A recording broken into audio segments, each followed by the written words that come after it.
میری اہلیہ کی لگائی ہوئی خوشبو ہے جو غلطی سے میرے لباس میں لگ گئی ہے. پیارے نبی صلی اللہ علیہ وسلم خوشی ہوئی. اچھا نکاح ہو گیا. کہا اولی بولو وشا, چلو پھر فوراً ولیمے کی تیاری کرو, بکری تو ذبح کرنا ہی ہے تم کو ولیمے میں. کوئی گلا نہیں, کوئی شکوہ نہیں, کوئی شکایت نہیں. مجھے بتائے بغیر کر لیے کیا, مجھے خبر نہیں دیے, مجھے بلائے نہیں. کیا جی سچ, کتنا سمپل میٹر جی شادی. جس معاشرے میں نکاح اتنا آسان ہو, اس معاشرے میں کبھی زنا کی برائی پنپ نہیں سکتی. اور جہاں نکاح مشکل بنا دیا جائے جیسے ہم نے مشکل بنایا ہے, وہاں زنا کو پھیلنے سے کوئی طاقت نہیں روک سکتی. شادی کو آسان بناؤ, نکاح کو آسان بناؤ, عزتیں محفوظ رہیں گی, اخلاق محفوظ رہیں گے, جوانیاں محفوظ رہیں گی. شادی کو جتنا مشکل بناؤ گے اسی قدر زنا کی برائی سماج اور معاشرے میں عام ہوگی.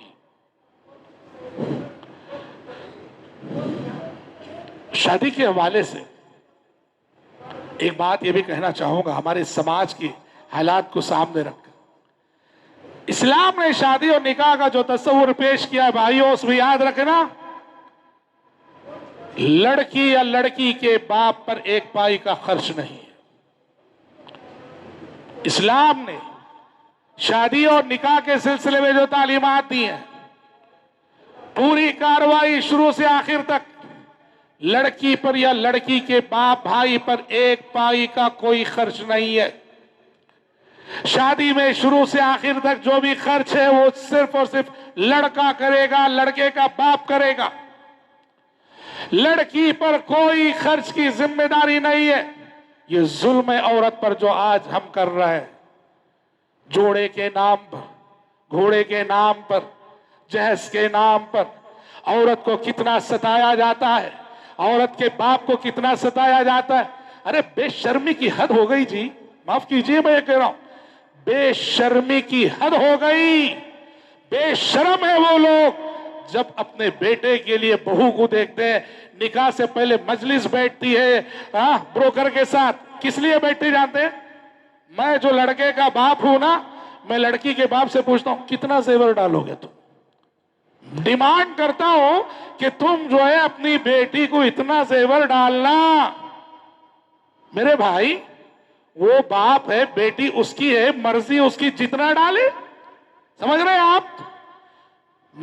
مجھے کیا حق پہنچتا ہے جی, مجھے کیا حق پہنچتا ہے, سمجھ رہے کہ میں لڑکی کے باپ سے یہ پوچھوں یا ڈیمانڈ کروں کہ اپنی بیٹی کو اتنا زیور ڈالنا تم. سمجھ رہے آپ؟ اصل سماج میں تصور یہ ہے ہمارے گھر آنے والی بہو جو بھی زیور لے کے آتی ہے وہ اس کا نہیں, وہ ہمارا ہے. یہ تصور ہے سماج میں, اور یہ بدترین ظلم ہے. مہر کا جو واجبی حق ہے نا بھائی, آج بہت سارے لڑکے وہ بھی نہیں دیتے بیویوں کو. مہر کی شکل میں جو واجبی حق شریعت نے مقرر کیا ہے وہ بھی نہیں دیتے بہت سارے لڑکے, بہت سارے شوہر. زندگی گزر جاتی ہے, 50 40 سال 30 سال 25 سال زندگی گزر گئی, اور جو مہر شادی میں مقرر کیا تھا وہ دینے کی توفیق نہیں ہوتی لڑکوں کو. اور ہمارے معاشرے کی عورت اپنے حقوق سے اتنی ناآشنا ہے بیچاری, کبھی وہ پوچھتی بھی نہیں, اور اسی حالت میں انتقال بھی ہو جاتا ہے. اچھا ایک رسم ہے جانتے ہیں آپ, معاشرے میں سماج میں ایک روایت ہے, شوہر کا انتقال ہو گیا اور اس نے مہر نہیں دیا تھا تو کیا کرتے ہیں معلوم؟ گھر سے شوہر کا جنازہ اٹھانے سے پہلے مہر بخشوانے کی رسم باقاعدہ جو ہے عمل میں لائی جاتی ہے. طریقہ کیا ہے؟ شوہر کا انتقال ہو گیا ہے, جس نے کہ مہر نہیں دیا ہے بیوی کو, اس کا جنازہ گھر سے اٹھنے سے پہلے بیوی کو لایا جاتا ہے شوہر کے جنازے کے پاس. سب سے پہلے اس کی بنگڑیاں پھوڑی جاتی ہیں اس پانی میں جس پانی میں شوہر کو غسل دیا گیا, اور بنگڑیاں پھوڑنے کے بعد بیوی کو لایا جاتا ہے, شوہر کے جنازے کے سامنے کھڑا کیا جاتا ہے. اب اسے اپنی زبان سے کہنا پڑتا پورے خاندان والوں کے سامنے کہ آپ سے میرا نکاح ہوا تھا, آپ نے اتنا مہر دینے کا وعدہ کیا تھا, آپ دے نہ سکے تھے, آج میں مہر معاف کر رہی ہوں آپ کا. کیسی ظالمانہ رسم ہے، شوہر کی وفات کے صدمے سے پہلے ہی دو چار ہے، اسے شادی کا دن یاد دلاتے ہو، اسے شادی کا دن یاد دلاتے، کیسی ظالمانہ روایت ہے ہمارے معاشرے۔ اسے کہنا پڑتا ہے میں نے آپ کا مہر معاف کر دیا، اس کے بعد جنازہ اٹھتا ہے گھر سے۔ غلط ہے یہ۔ اگر فرض کرو ایسا کسی کے ساتھ ہو گیا نا کہ شادی میں مہر مقرر تھا، زندگی گزر گئی، دے نہیں سکے، شوہر کا انتقال ہو گیا، طریقہ کیا ہے؟ شوہر کے چھوڑے ہوئے مال میں سب سے پہلے بیوی کا مہر ادا کیا جائے، بیوی کا مہر نکالا جائے۔ سمجھ رہے ہیں آپ؟ بنا مہر دیے کسی شوہر کا انتقال ہو جانے کی صورت میں سب سے پہلے اس کے چھوڑے ہوئے مال میں سے، پراپرٹی میں سے، جائیداد میں سے بیوی کا مہر نکال کے بیوی کو دیا جائے گا، اور اس کے بعد پھر مال وراثت تقسیم ہوگا، اور وراثت میں پھر دوبارہ بیوی کو بیوی ہونے کی حیثیت سے بھی حق ملے گا۔ سمجھ رہے؟ مہر بخشو، مہر معاف کرو، یہ سب درست نہیں۔ زندگی میں بخش والو الگ بات ہے، مرنے کے بعد مہر بخشو کا سوال نہیں۔ تو بھائیوں، نکاح کا جو تصور اسلام نے پیش کیا ہے اس میں لڑکی یا لڑکی کا باپ ایک پیسہ خرچ نہیں کرے گا۔ میں میرے نوجوان بھائیوں سے، جتنے نوجوان آج مجھے سن رہے، میں آپ سب سے یہ درخواست کرتا ہوں، اس جمعہ میں آپ یہاں اٹھنے سے پہلے ایک ارادہ کر کے اٹھو اور اللہ سے دعا کر کے اللہ سے عہد کرو کہ تمہارا جب نکاح ہوگا، تمہاری جب شادی ہوگی، لڑکی والوں سے ایک پیسہ نہیں لو گے۔ سمجھ رہے؟ یہ اللہ سے عہد کر کے اٹھو، ارادہ کرو، اور جب سجدہ کرو گے جمعہ میں، سنت پڑھو گے، اللہ سے وعدہ کرو کہ پروردگارا، یہ ظلم جو سماج میں عام ہو چکا ہے اور اسے ظلم سمجھا ہی نہیں جا رہا ہے، شادی بوجھ بن گئی اس ظلم کی وجہ سے، میرے نوجوان بھائیوں ارادہ کرو کہ جب تمہارا نکاح ہوگا لڑکی والوں سے ایک پیسہ نہیں لو گے۔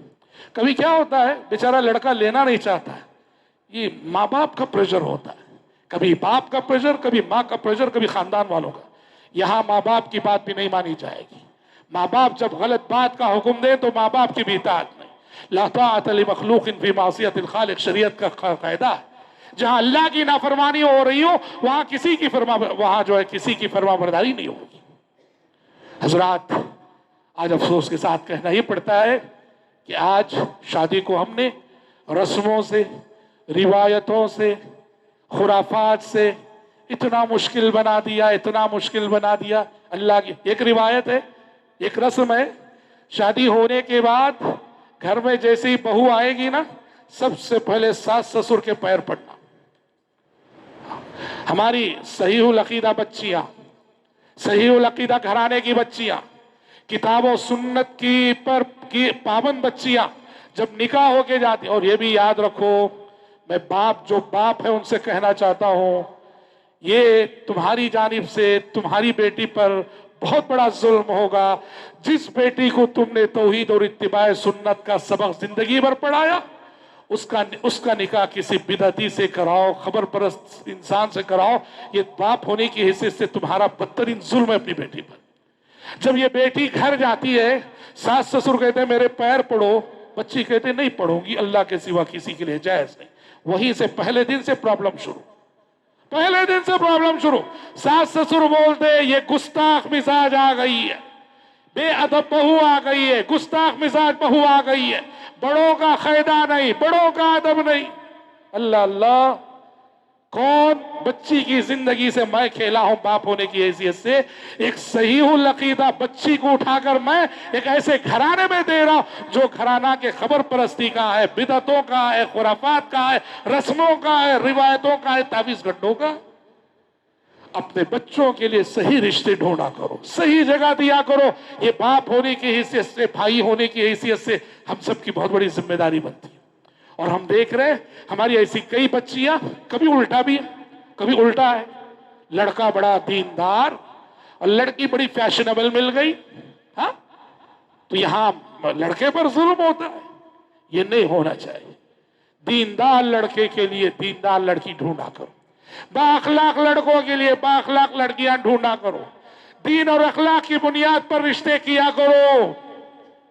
دین اور اخلاق کو نظر انداز کر کے صرف پیسہ دیکھ کر، خاندان دیکھ کر، عہدہ دیکھ کر، خوبصورتی دیکھ کر اگر کرو گے نا، جاؤ عدالتوں میں جاؤ کر دیکھو، مقدمات جو ہیں کس کے ہیں جی؟